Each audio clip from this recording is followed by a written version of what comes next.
మన ప్రభువును లోకరక్షకుడు యేసుక్రీస్తు పరిశుద్ధమైన నామములో దేవునికి వందనాలు.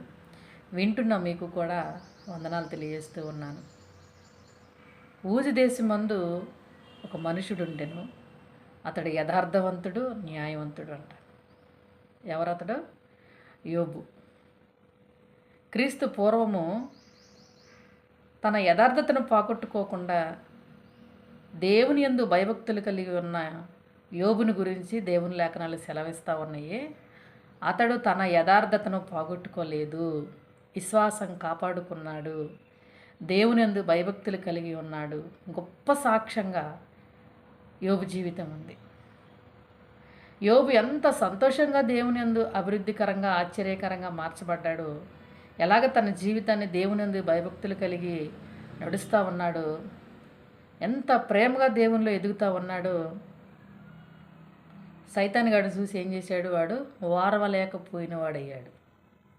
వాడెక్కడి నుంచి వచ్చాడు?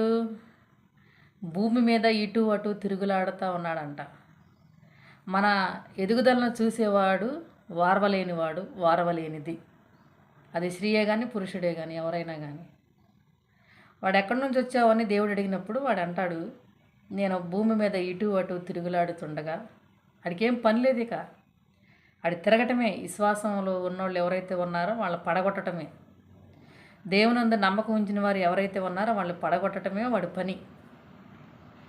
ఆ పని పెట్టుకొని ఇటు అటు తిరుగులాడుతూ ఉంటే యోబు నాకు కనిపించాడు అని సైతాను దేవునితో మాట్లాడుతూ ఉందంట.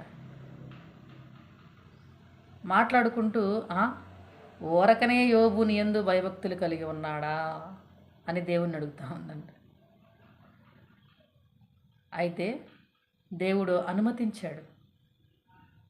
యోబుకి శ్రమలు రావటానికి దేవుడు అనుమతింతేనే తను వెళ్ళింది, సైతాను వెళ్ళింది.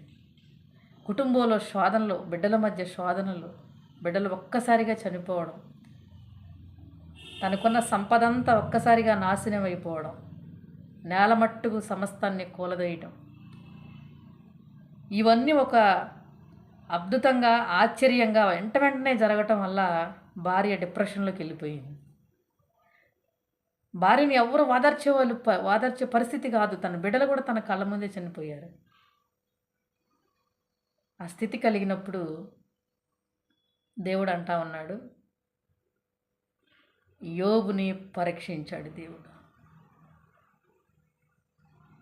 తన యథార్థతను కాపాడుకుంటాడా లేదానని యోబుని దేవుడు పరీక్షించాడు. భూమి మీద ఇటు అటు తిరుగులాడుతున్న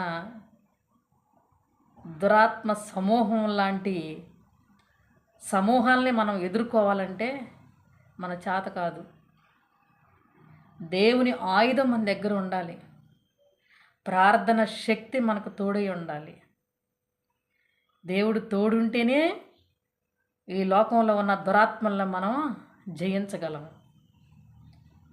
యోబు జయించాడు, మోషే జయించాడు, పౌలు జయించాడు, పేతురు జయించాడు, యోహాను జయించాడు.